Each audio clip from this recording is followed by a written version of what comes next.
Well, was there any good news for the Germans this turn? Well, you look. Ultimately, they got a defensive line reestablished in the back. It's not the greatest, but it is a defensive line, which means the reinforcements coming on, which come on here at the western map edge, don't have as far to travel. But south of Chelm, up here, they had a defender retreat that took them up to Lublin. That unit has subsequently moved. They had at Rusa, they had a defender, a DR result, and lost a 2-3-4 unit because it couldn't retreat. The isolated units, they lost one unit and they're down to one. So the Soviets are still stuck there to kill that unit. At Stanislav, it was a 19-3. With a city, it went down to 4-1. With a fort, it went down to 3-1. But with artillery and a -2, what happened? The unit escaped. The Fuhrer's will worked out. They managed to escape. But the Hungarian unit down here died. But what was worse was up here where which Panzer unit was? 16th Panzer lost on a 3-1 and died. That was a hard loss for the Germans. But they're still in the game. They still might be able to pull this out. But it's getting antsy. And of course, Krakow, these units probably can't get there. The Germans can go ahead and slide something down here to botch them up for a turn. But this tenuous area here, kill him and those get released. I don't know what happens by, say, turn 8.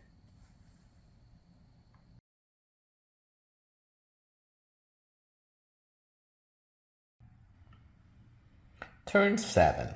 I'm somewhat amused to have read Peter's comments about trying for 5 attacks for every turn because, well, that's about what I've been averaging. Now, our first attack was up in Chelm. And at Chelm, it was 3-1. Well, then a city takes it down to 1-1. Then we have artillery that takes it up to 2-1. Then we've got combined arms that takes it up to 3-1. And we got an exchange. Was that worth it? Yeah, because it broke the line there. Lublin falls, which was quite a break because we got a D2 with that, and so it ran after that and got there. Lovell falls, which is here in the middle, and that was for victory point purposes at the end. Well, not victory points, but for victory. And sorry, folks, I'm having trouble holding on to things tonight, it seems.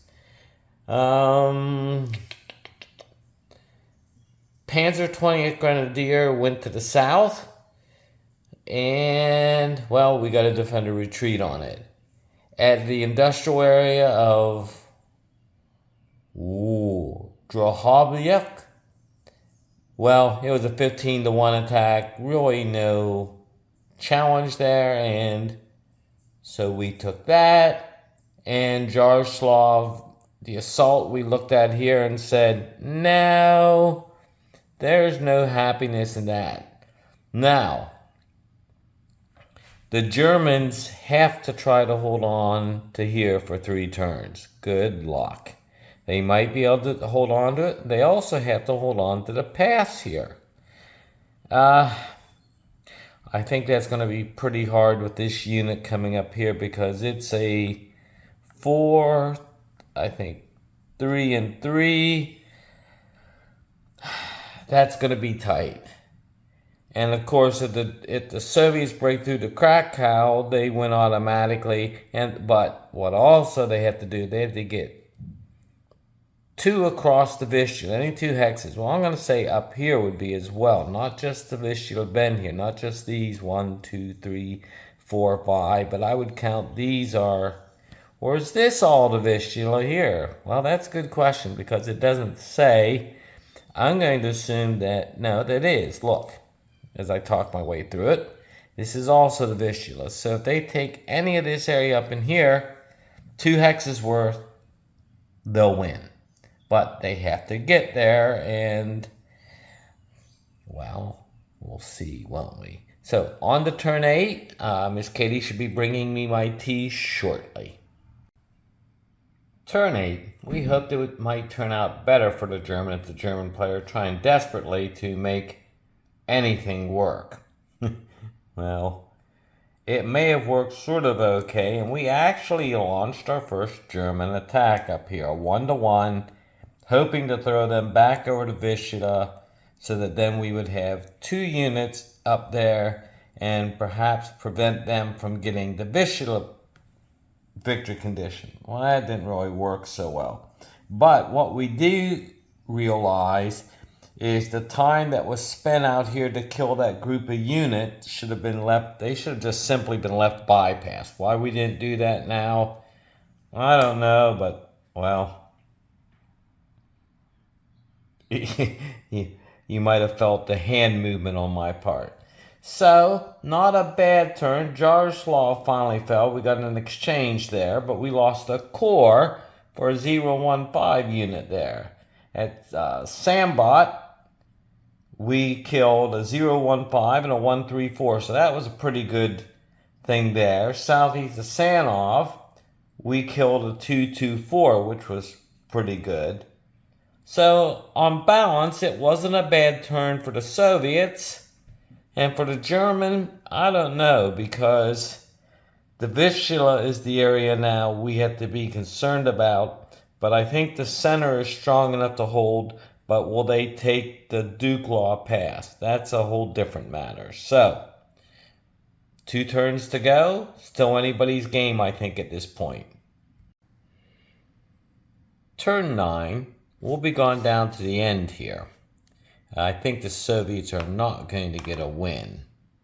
But Soviet air operated on both ends, here and down here. Up here, it enabled them to break through again on the Vistula and killed a 015. So now we've got 2 units across the Vistula again. Okay, well that's good. Jaroslav, 1st Panzer died. We got that was a good thing. We took Przemysl, killed a 015 there. That killed the last fortification. So it's keeping Krakow and Duklaw Pass at this point. Let's see, did we take Przemysl? No. We killed 1 of 2 units in there, so there's still a unit there, so it's possible it could still survive. And the Germans launched another counterattack up here and lost a 2-3-4. So Germans are 0 for 2 on 1-to-1 counterattacks.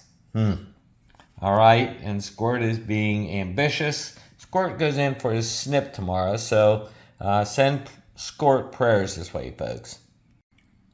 Hard-fought Soviet win. Oh, a little help. I wasn't certain we were going to get it. We didn't need the pass after all. Getting across the Vistula was key.